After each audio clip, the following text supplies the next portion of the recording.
Thank you. Tonight I want to talk about two things: the politics of education and politics and education. Thing like that. It's two distinct and different things. Can you hear me? Okay. First of all, I want to give a little test, though. I know you didn't expect to be tested when you came. But when you hear the word inflation, what's the first thing that comes to your mind? I hear a lot of people say money. Now, that's because you've been trained to think that when you hear the word inflation, you automatically think of money. But to inflate means to blow up. Right? Now, that's somebody who's trained. When a trained person hears the word inflate, he thinks of money. An educated person with cross references hears the word inflate, and he thinks about blowing up. So when people go around talking about inflating things, you know they have more than one meaning. Now, to go to another point, an example, Isaac Hayes is a good example of a cat who's been educated and not trained. He took the song, that he sings, By the Time I Get to Phoenix. People thought that, everything that could possibly be done to that song had been done, until my man took it and turned it all the way around. He was an educated person. See, a trained person operates on the basis of no cross-references. In other words, you cannot apply cross-references. An educated person can apply cross-references. Now, with this in mind, when we began to look at the type of system, that America allows through her education and through her training as a fact, you find out that the whole mobility for cross-references has been limited and almost eliminated as far as black people are concerned and oppressed people in this country. Politics, we have to have a reevaluation of politics. See, we've been taught to think that when the word politics is mentioned, as we're talking about Democratic and Republican Party. That's not the case. See, politics concerns everything that you do. Everything that happens in your life is political. The real question is, whose political end does it serve? If it does not serve your political end, then it is not beneficial for you to be political in that fashion. Now, the problem, again, back to the whole thing of politics, the politics of education in this country. The problem with Negro was not the word itself. It was that a stereotype had been attached to that word Negro, and that people were forced to live in accordance to that stereotype. In other words, Negroes lived in constant fear of being, proven not sufficiently trained. In other words, if you split a verb in front of a blood a few years ago, it was a Negro, you split a verb, and that cat almost died for you. Because what you were doing, you were reflecting that you were not trained. Not educated, that you were not trained. You see, and some of the most, so-called intelligent, some of the most educated people in the country are the most unintelligent people in the country. A good example would be Nixon, Johnson, all of these people with college degrees. They have their education, they're trained, but they are unintelligent also. So that shows you that the type of education that's given in the country, the type of training, which is really training, that's given in the country, has very little to do with the intelligence of a person. Now, students, for an example, you see, you're students either by accident or coincidence. But you're black, and that's a fact. You're oppressed, and that's a fact. And to deal with the reality of that oppression, you must begin to look at your situation as students, secondary, and as being oppressed first. And the skills that you acquire as a result of being education, how can we utilize those skills to eliminate that oppression? That becomes the question for students. Again, when you begin to understand the whole system of education in this country, see, whatever you don't control can be used as a weapon against you. Anything that you don't control can be used as a weapon against you. Education has been used as a weapon against black people because black people have been trained to think a certain way. See, we do not control politics, so politics as it's known in this country is a weapon against black people. And when we begin to examine what politics is, we find out it's no more than the apex of white cultural aggression. Nothing more. When a man tells you that you can only become free through voting, then he is restricting your mobility. He's restricting your freedom. You were born free. You must exercise your rights to be free. See, that man cannot give you freedom. But when he restricts an individual and tells him that he can only become free by voting, then he has denied you your freedoms. He says this is politics. The only way you can become free is by being political in the white sense. or in the sense of this country, but politics in this country. You see, the whole thing, it refers again back to what Camus once raised. He says, what better way to enslave a man than give him the vote and call him free? Does black people absolutely no good to be able to vote unless we can choose who we're voting for? Then when it goes down and you begin to dwell and look further into the political system of this country, you find out that there is no political party that's anti-property. So where do we fit in? Whether that property is us, or whether that property is land, or whether that property is a Cadillac, or whether that property is a credit card. No party in this country is anti-private property, anti-gain, personal gain. No party. So where does black people and oppressed people fit in into a political system like that? That tells us that we must begin to reevaluate the whole connotation that's been given to politics in this country. See, politics does not mean the Republican and Democratic Party. Politics does not mean the city and state government. Politics goes into something much further beyond that. Politics goes into what happens to your life every day. You see, it's a political decision that most black people in Harlem are junkies. That's a political decision. It's a political decision that black people were forced to be athletes. That's a political decision. It's a political decision that black people cannot occupy offices, or high offices in this country as they are called. That's a political decision. But note here, not that, that would make any difference in terms of the whole thing of black people occupying offices. Because when you begin to understand the type of system that operates in this country, then you understand that it's not the individual who manipulates the system. It's the system who manipulates that individual. See, if Cleaver or Dick Gregory had become president in this country, it would make absolutely no difference, because America would still be in the war in Vietnam, because the country operates off what's known as the military-industrial complex, which says that war is profitable, which says that USS Steel must make steel for tanks, because over 70% of the people employed in this country are either directly or indirectly employed by the military. That's the politics of the economy of this country. When oppressed people begin to evaluate politics, we must understand that we have to create a politics that's relevant to us. We must create a politics that's relevant to our lifestyle. We must create a politics that's relevant to what we do every day. So when we talk about politics, when we talk about the political reality of the black community, we are talking about something that's beyond Democratic and Republican Party. And in that sense, we must understand that we must incorporate a revolutionary ideology that pushes this type of political know-how and political knowledge in the black community.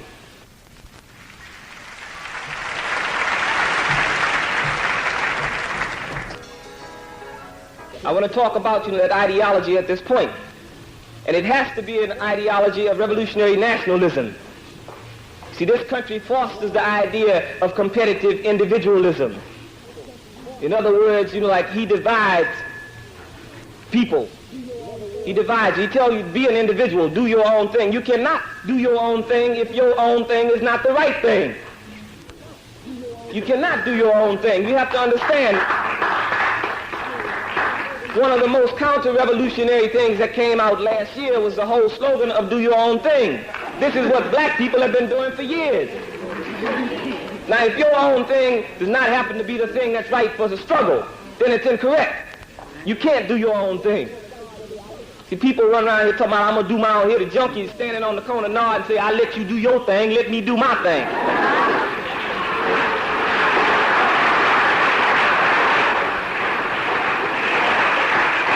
You have to understand that we must begin to talk about building a nation. We exist as a nation. The reason they kill black people are not because they exist as wealthy or poor individuals. They kill them because they're black. So what you have to understand is that whether we recognize it or not, we constitute a nation. We must begin to employ nationalism in our struggle. Nationalism merely says that, we are talking about usness or we-ness.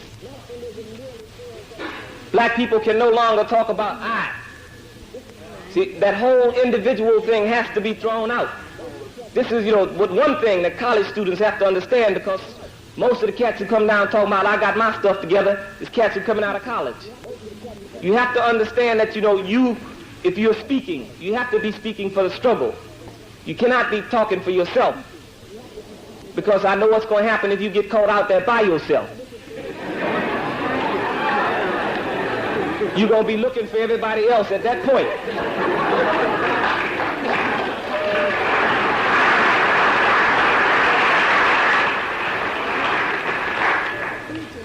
The whole thing of, like collectivism, the whole thing that's not pushed in this country, if you understand again the politics of the country, then you understand why it is not pushed. You understand why America finds it profitable, in her sense, to push the whole thing of individualism. It's the whole rule of divide and conquer, when as America, the patriots of America, do not exist as individuals. In reality, white people in this country do not exist as individuals. See, the police have a line talking about, well, we are a minority too. That's not true, because they reflect the attitude of the majority of the people in this country. And white people, the white people who are racist, the white people, who are capitalists and who oppress people, they reflect the attitude of the majority in this country. So they do not exist as individuals. So black people have to understand that whole thing of individualism is a luxury that we can ill afford. We cannot afford to be individuals in this country. We do not exist as individuals in this country. We must begin to hammer out an ideology of revolutionary nationalism that says that every group, black people should be nationalists, Puerto Ricans should be nationalists. Like white people should be humane, nothing else.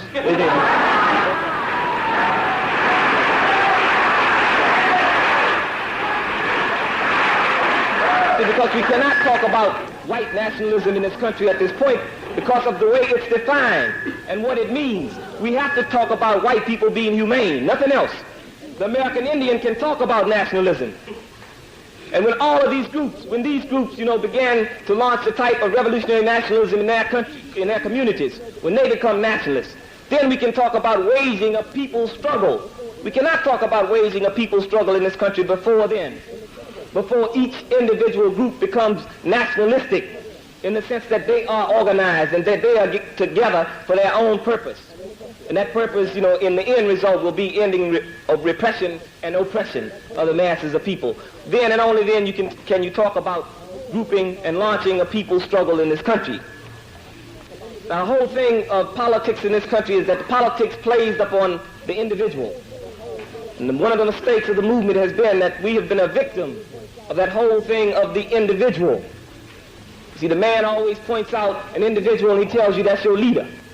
He says that's your leader. Well, you have to examine what he's doing. When he pushes a guy out there and says that that's your leader, he also understands that he can pull that cat in. He can destroy that cat when he gets ready. See, we must begin to relate to concepts, not individuals. See, don't ask me, like, what's wrong with Carmichael and the Panthers. Understand what they both are saying. If you understand the ideology that they're pushing, that's sufficient. Then you take a side on that ideology. Don't take a side on the personalities. So you got to understand the difference. You have to understand the difference between concepts and personalities. See, the man, he found out it's very easy to destroy an individual or to discredit an individual, but it's much more difficult to discredit a concept or an idea. So what he does is that he pushes individuals out. He tells you this is your leader. Black people will decide when they need leaders, and they will decide who their leaders are. At this point, our job becomes, those people who understand the nature of the struggle, our job becomes to organize black people, to organize for revolutionary struggle, not to be projected as leaders. And at this point, the only force in the black community that will be able to wield the revolutionary ideology will be a political party, a party that pushes that ideology, some type of apparatus that speaks to black people, because if you don't have an apparatus, if you don't develop alternatives for people, then the people are shuttled right back into the system. And you say, well, we ain't making no progress. See, the role of the vanguard in any revolutionary struggle is to lead. When it ceases to lead, it ceases to be the vanguard. The vanguard is no more than the guardians of the struggle. And people have to understand, people with certain skills, that's your role. Students, that's your role. You have to occupy the vanguard position in the struggle because you have certain skills, because you can do certain things. You cannot divorce yourself from that community. You cannot set your college apart from the community that you came from. See, down south, what happens down south in black universities is that when they build a black university, there's usually a physical boundary. It's a railroad track or a lake or something that separates that black university from the black community. And so what happens is automatically black students begin to assume that they're different from the people on the other side of the tracks. So all of a sudden they get scared to go out there where they got to buy their wine, because that's all they go across for. They get scared to go out there because they think it's an entirely different person on the other side of the track. Again, the man is divided. He's made black people think that they're different.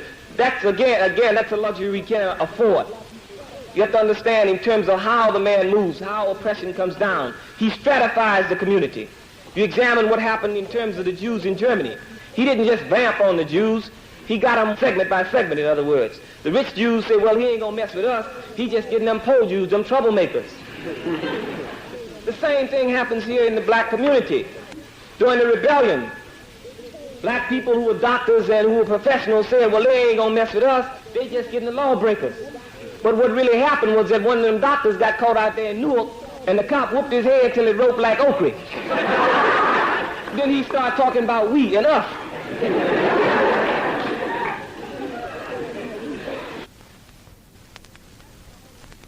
See, but that's the nature of repression. Repression tends to force people together.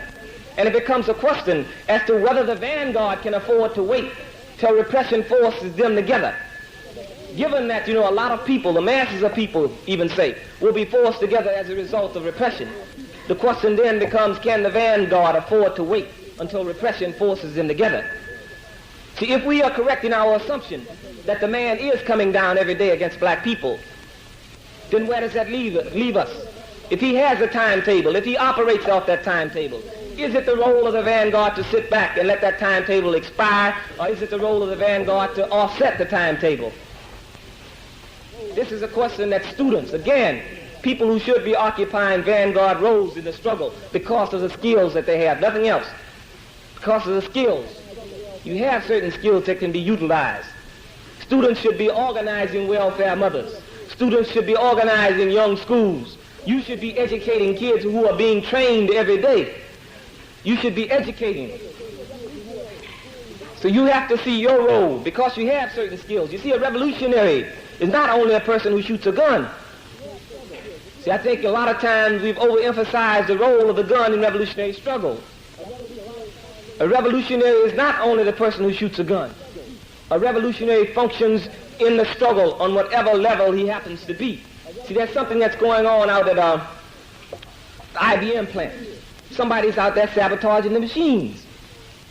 They don't know who it is. Could be Leroy 00 Soul Buckwheat Johnson, Jr.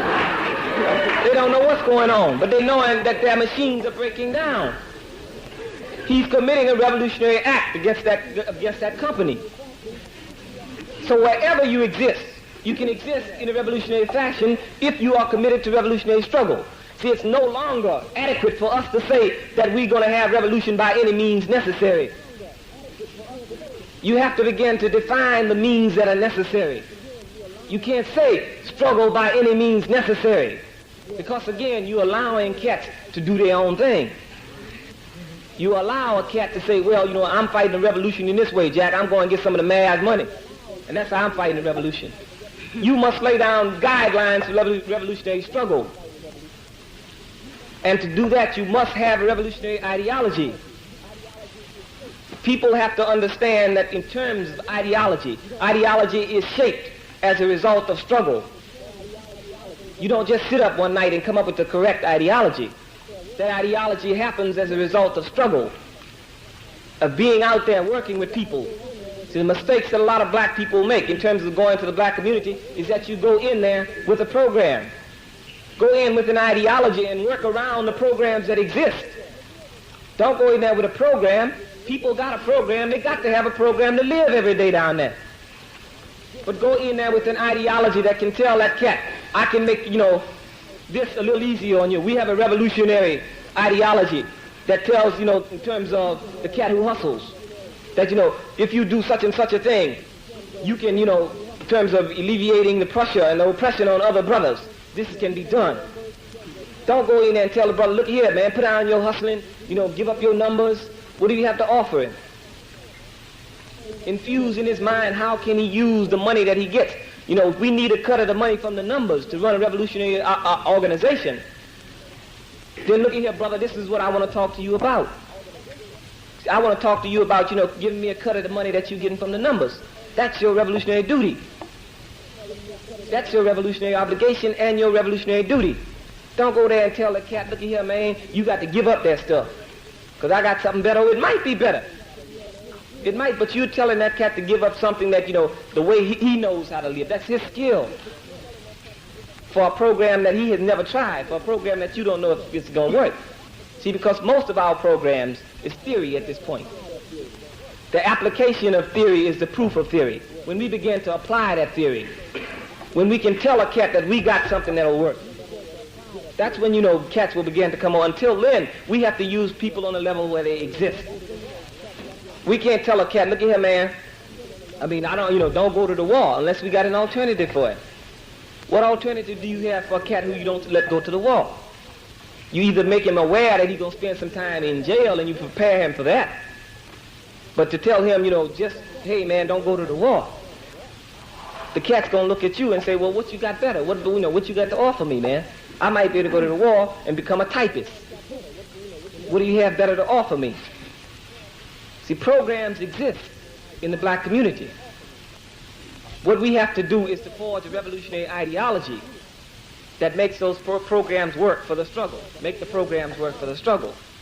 Now, in terms of the whole role of college students at this point, black college students in particular, you have, you know, a vast, you know, there's a colony in Bedford-Stuyvesant, there's a colony in Harlem, you're surrounded by them. We need people, you know, to do work, to organize black people. We need people to go in and to work with black people, to infuse black people with that type of revolutionary ideology. Because if they don't have it, then every time Nixon comes up and screams that he got a new program, black capitalism, which is, you know, a myth, then they're going to try it out. They're going to go for the ghost. You go for the ghost. You know, you laugh, but you go for the ghost. See, the whole thing, you know, like in terms of where we are at now, where a lot of us are at now, is that we have infused as an ideology, or for an ideology, the whole concept of militant blackism. In other words, it has become sufficient for a lot of us to be black and proud. But understand that there is no contradiction between singing America is my home and saying that I'm black and I'm proud. There is no contradiction. So a lot of us are just at the point where we are black and proud. That's not sufficient. We must go beyond our dashikis, our beards, and our beads. You have to go beyond that. See, because you have to understand that what happens in terms of a country of this nature is that you cannot talk about creating something until this thing has been destroyed. An old principle, the first principle of physical science, says that two objects cannot occupy the same space at the same time. So you cannot build where something exists. You cannot talk about building where something exists. And a lot of us are just at the point where, you know, like we in our dashiki bags. But understand, you have to go beyond that. What you gonna do if the man come to your house and you ain't got nothing but a dashiki? You gonna beat him off with the dashiki? Are you gonna butt him with your natural? So that says to be black does not ensure survival. Just because I'm black does not mean that I will survive what this man has to put down. So we have to be, you know, aware of that whole thing, that blackism is not an ideology. And people can be black and be individuals. A whole lot of dudes who were screaming that they were Negroes are now black and still doing the same thing. So we have to go beyond that whole concept of just, you know, the natural and the dashiki. Because, you know, if you look at in terms of, you can really gauge the tenor of the country by the way they program you over the idiot box. In terms of the TV thing. Okay, you used to have I Spy, which was an extension of the Long Ranger. It was a logical extension for the Long Ranger. I mean, my man was Tonto, nothing else. Tonto. But then you look today, what you have on TV today, and on the radio, you got the dude in the blue dashiki, the Newport dude in the blue dashiki. on the radio, commercials. I mean, this reflects an air of militancy. This is a whole new thing. White folks will co-opt dog shit, man, if it's to their advantage. If that's to their advantage, they will co-opt it.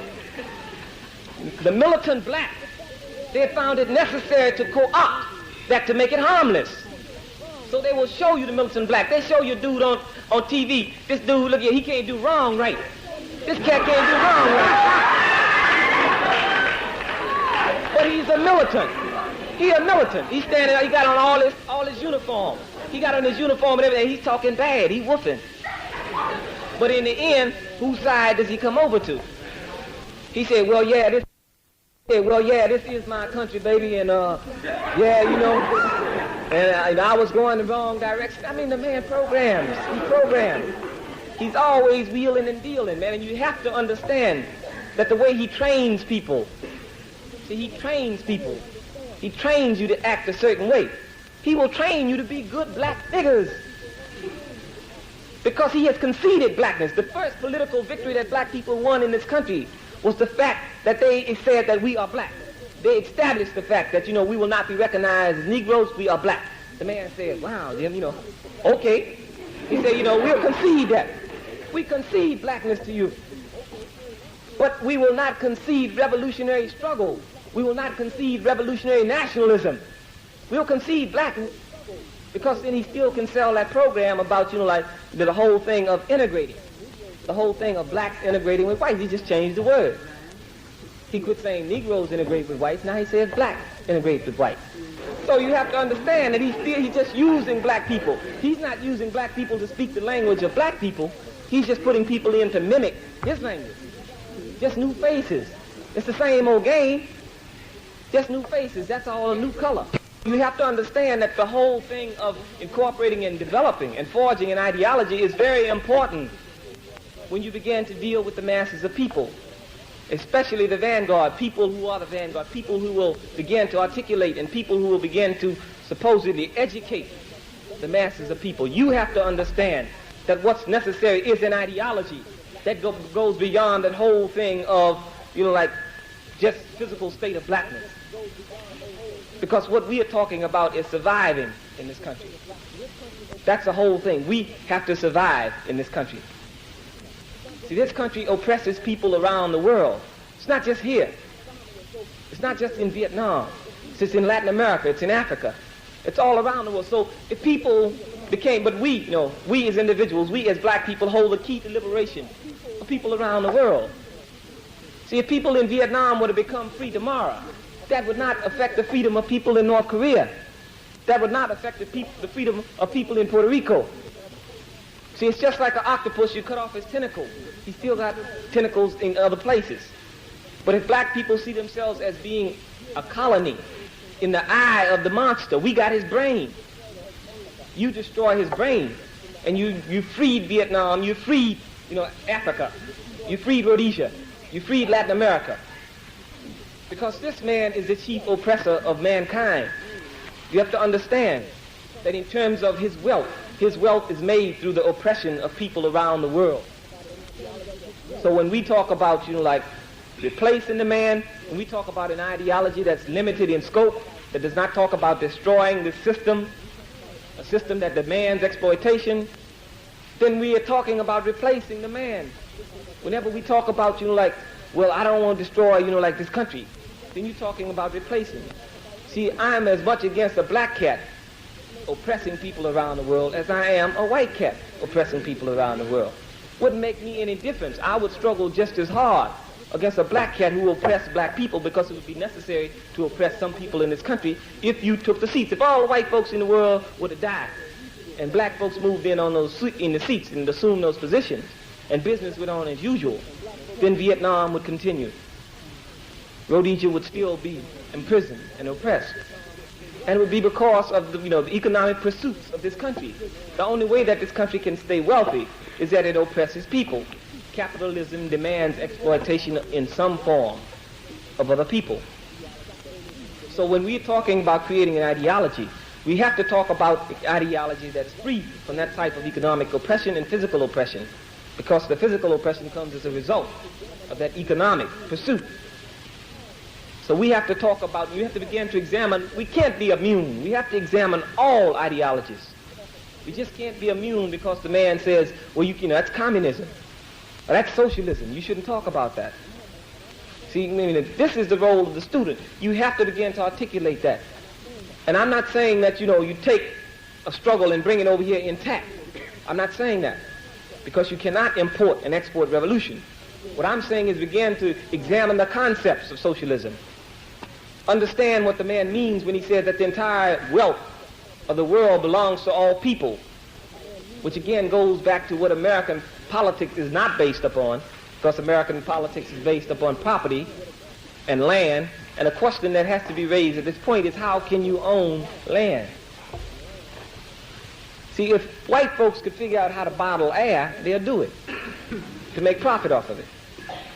If they could figure out how to bottle air, they would bottle air. They could figure out how, you know, to measure water in cubics and issue out water every day, they would do that because they could make profit off of that. So you have to understand that how in the world can people, you know, talk about owning land, water, and air, because land is just like water and air in that sense. We have to talk about using the modes of production, the technology. We're not talking about destroying the technology because technology is not an evil in itself. It's how that technology is employed, how that technology is used.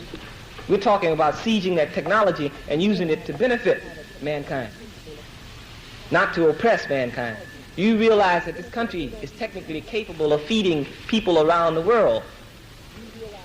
But they don't even feed black people in the country. Over 500 black kids die each year alone in Alabama for lack of proper food and nourishment, which again goes back to the politics of this country.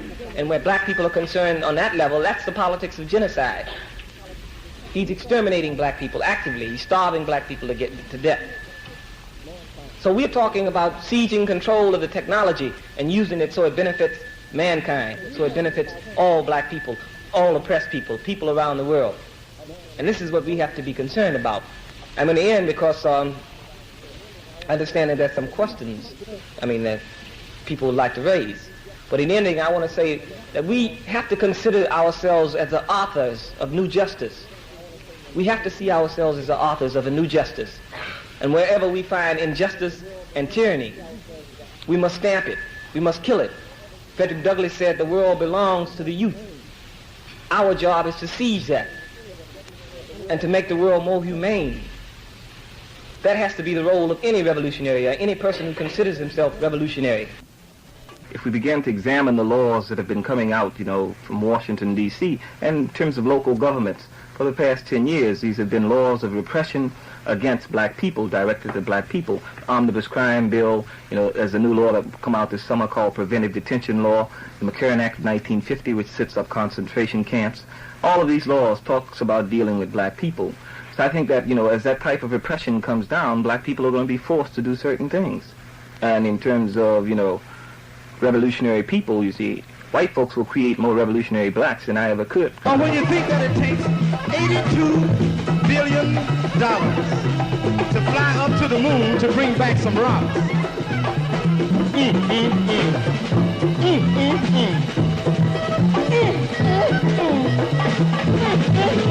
I don't think, my burden is any heavier than any other black person's burden in the country. I think what happens is that, what's going to happen to me, it might happen, before it happens to anyone else, but like I always told people about the concentration camps, me and Carmichael can't fill no 20 or 30 concentration camps. They got to be planned on taking somebody else. Blues ever get you till you didn't know what to do? Have you ever cried the whole night and all the morning too?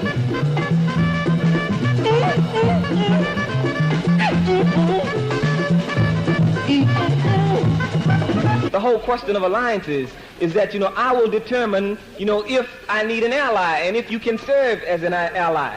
At this point, I don't see anybody in the white community who can serve as an ally because you haven't done any work in your community, the only community that you should be able to relate to. Go talk to the Birchites, and if you can't convince the Birchites, neutralize as many people as you can. Work with as many people who feel the same way as you do. And then if we need you to go gas on yourself and jump on Nixon,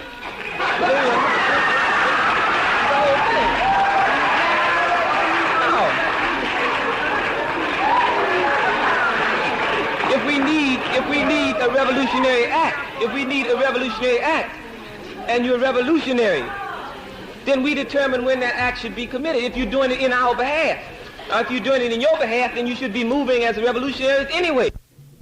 Life magazine makes it incandescently clear what goes on in rebellions in terms of troops that are sent in. A 12-year-old kid lies dead in the street on the front of Life magazine. He is black. That's part of you laying in that street. I saw a picture of an autopsy of a young 19-year-old kid who had been shot 39 times, 4 times in the skull with an M1 carbine. It only takes one bullet to kill a man. So he's really telling you something else. He is out to dehumanize black people, and we are allowing him. We are running around talking about black folks are looting. I agree. There should be more shooting than looting. That's the only thing I agree with. Black folks trying to loot when they should be shooting. If you're going to loot, loot your gun store. Dig it?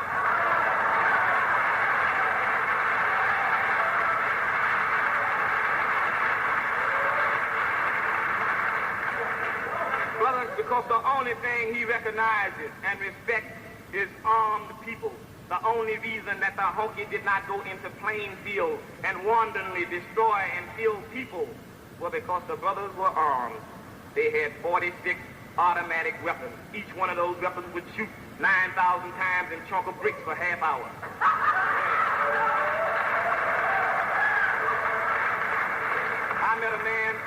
I met a man who said, if I can't get me a gun, he said, I'm going to fill my flip gun with acid. I saw another brother who said, I got a BB gun, but the BBs are poison. You better arm yourself, brothers. The man is moving to crush black people.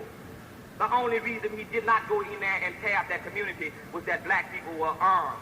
So he decided to go and have an armistice with these people. They will not be back in that community because white folks don't want to die. That's why they send you to Vietnam. They don't want to die. They want you to die for them. And we've been doing it like fools.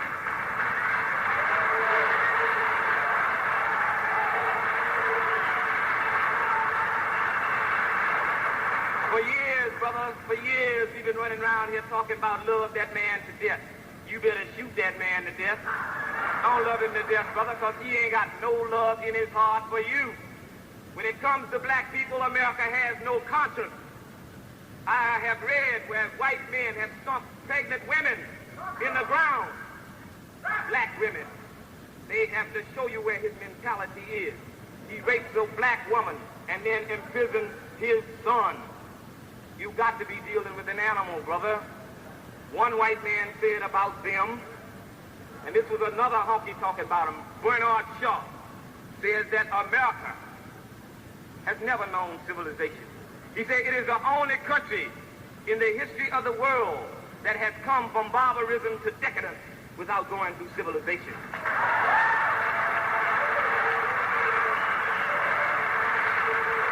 Don't let that man define who your heroes and your patriots are. Columbus was a dumb honky. He was the 14th century. Columbus was the 14th century, Joe Louis. He was looking for India. You ever dug where India is on the map?